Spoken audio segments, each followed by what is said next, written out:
Welcome to Baba academy online education digital class. હું ગૌરવ મકવાણા. બાબા એકેડમીના online digital platform પર આપ સર્વે વિદ્યાર્થી મિત્રોનું હાર્દિક સ્વાગત કરું છું. તો આપણે ભણી રહ્યા છીએ ધોરણ 10, વિષય છે ગણિત, પ્રકરણ નંબર 13 આંકડાશાસ્ત્રનો અભ્યાસ કરી રહ્યા છે, જેમાં સ્વાધ્યાય 13.3 દાખલા નંબર 5 પહોંચ્યા છે. 1 થી 4 દાખલા આપણે ભણી ગયા છે.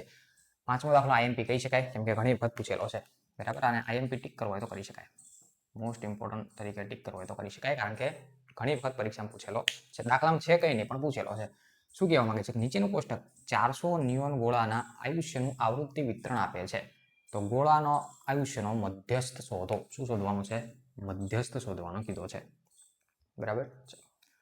વર્ગ અંતરાલ આપી દીધો 15 થી 2000, 2000 થી 2500, 2500 થી એમ ટોટલ 5000 સુધી આપ્યો. અને ગોળાઓની સંખ્યા આપી 14, 56, 60, 86 એ રીતે તમને આપી. તો ટોટલ આ કેટલો થાય છે નિયોન, કેટલા ગોળા છે? 400. ના ખબર પડે તો સરવાળો કરો એટલે 400 થઈ જાય, બરાબર. આટલી વસ્તુ તમને ડેટા તરીકે આપેલી છે. તો હવે આપણે કરવાની છે સંચય આવૃત્તિ CF લખવાની છે. ચલો, સંચય આવૃત્તિ યાદ હશે હવે કેવી રીતે લખાય, કેમ કે પાંચમો દાખલો પહોંચ્યા તો 1 થી 4 દાખલા ભણ્યા તો તમને ખબર પડે કે CF કેવી રીતે લખાય. પહેલી સંખ્યા એમને એમ લખી નાખો 14. આ બંનેનો ક્રોસમાં સરવાળો તો કેટલા થશે? 6 ને 4 10 એટલે થઈ જાય 70 થાય. કેટલા થાય? 70.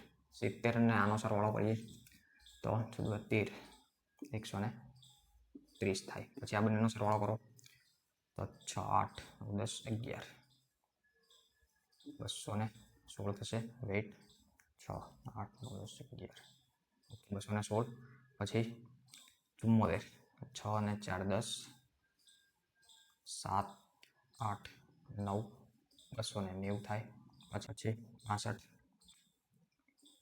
2 5 ને 1 એટલે 352 થાય. 48 8 9 10 1 ને 4 9 ને 10 ને 400, બરાબર. તો આનો સરવાળો કરવા જાવ એટલે ટોટલ CF કેટલા થશે? 400. જે અહીંયા હોય અહીંયા મળી જવું જોઈએ, તો મળી જાય છે.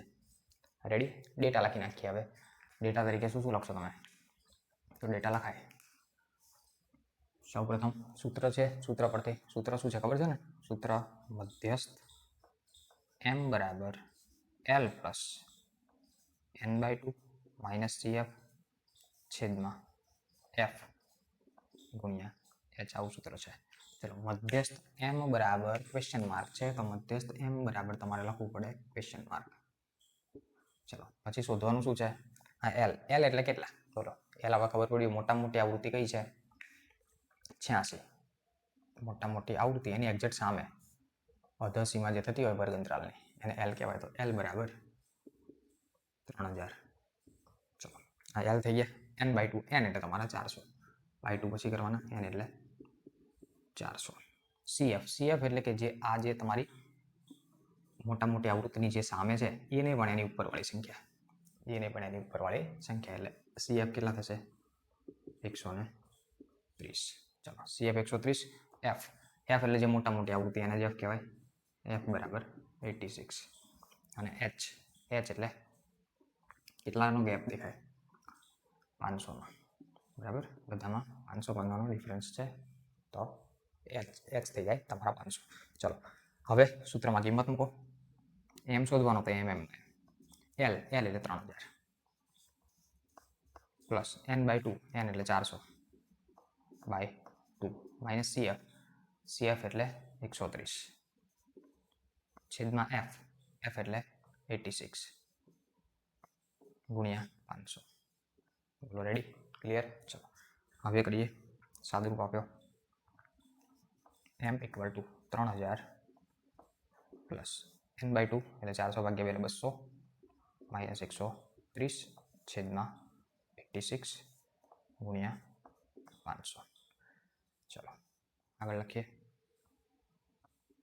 માટે m બરાબર 3000 પ્લસ અહીંયા 200 માંથી 130 જાય એટલે 70 ના છેદમાં 86 મલ્ટીપ્લાય બાય 500.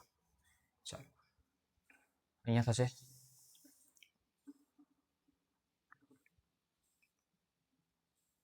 14 5 70 અને 14 6 84, બરાબર. 14 5 70 અને 14 6 84. m બરાબર 3000. આ બંનેનો ગુણાકાર કરી નાખો. 25 એટલે આ 2500 છેદમાં છ છ વડે ડિવાઈડ કરી નાખીએ 2500 ને 6 ને તો આવું થઈ જાય 2500 ભાગ્યા 6 હજુ આના અડધા કરવા થઈ શકે ને ઉપર નીચેની સંખ્યાને અને ડાયરેક્ટ ભાગાકાર કરો તો પણ ચાલે 6 ચોક 24 એક વચ્ચે 0 ના ભાગ ચાલે 0 વેટ ભાગ ચાલે ના કેમ ચાલે 6 એકુ 6 દુ 12 થાય 6 એકુ 6 કેટલા વચ્ચે 4 0 લાવો 6 6 36 36 4 વધે પોઈન્ટ મૂકો 6 6 36 4 વધે પોઈન્ટ મૂકશો બધું એટલે 416.6 એટલે રાઉન્ડ ઓફ કરીએ તમે 400 m બરાબર 3000 પ્લસ 416.6 તો ફાઇનલ આન્સર તમારો કેટલો થશે મધ્યસ્થ m બરાબર બંનેનો સરવાળો કરીએ એટલે કે 3416.6 3416.6 તમારો ફાઇનલ આન્સર તમને મળે. દાખલા નંબર કયો હતો? દાખલા નંબર 5 મોસ્ટ ઇમ્પોર્ટન્ટ તરીકે પૂછાઈ શકે એવો હતો. બરાબર, તો આ દાખલો અહીંયા રાખીએ છીએ. સો થેન્ક્સ ફોર અટેન્ડિંગ.